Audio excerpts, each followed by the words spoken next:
Hello everyone. Today we are going to start with a lecture series on fundamentals of C. Before moving on to C, we'll first have a look on that what is computer and what are the various components of computer that are used for implementing C. So what is a computer? A computer is an electronic device that receives the input from user, processes that input, and then either it displays the results over an output device, or that processed input is stored within the memory. Then later on, the stored result can be retrieved from the memory and again displayed on the output device. So for achieving all these functionalities of computer, we have hardware and software components of computers available to us. For software, again, we have system softwares and the application softwares. This topic we will cover in our next lecture. For today's lecture, we are going to cover all the hardware components of computers that are used. Okay.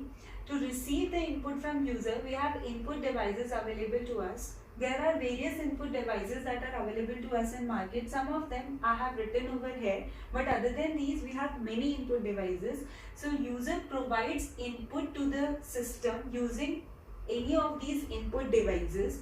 Now, after receiving the input, that has to be processed. Second functionality of computer is to process that input. Now it has to be processed. For processing the input, we have central processing unit within the system, that is also called brain of the computer. Within this CPU, we have three more components, that is CU. CU stands for control unit. ALU stands for arithmetic and logical unit, and this is the memory unit within the CPU, that is registers. Now whatever input is received from the user using this input devices, control unit of CPU decides that what has to be done with that input. If there is some functionality required over that input, say for example, user provides an input, for example, X provides an input that it has to perform addition of two numbers. So for performing addition of these two numbers, a computation is required. For that computation, CU provides that input to ALU.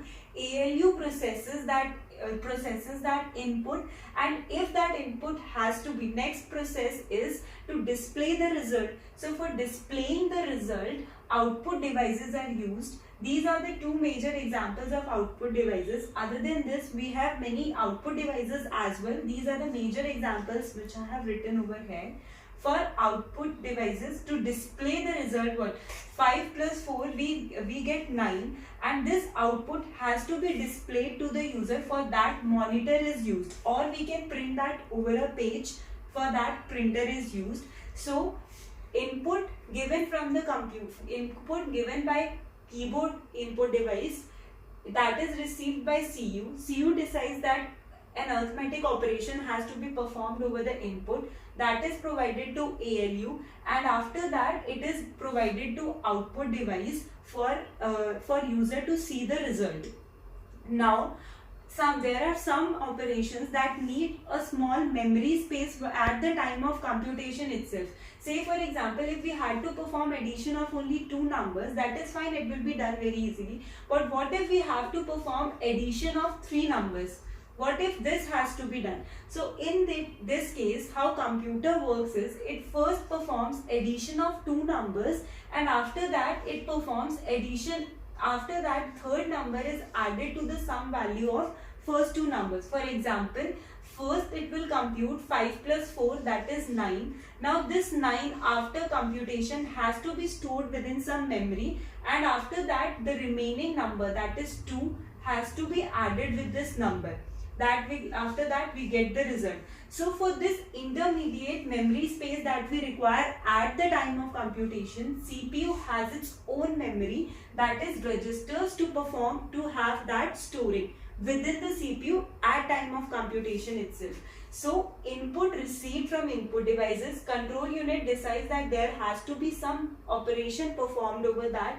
It is received by ALU then, and then after that, with the help of registers and ALU, the computation of three number addition is performed. Now sometimes it is not to be displayed directly over an output device. Sometimes the input provided has to be just stored within the memory.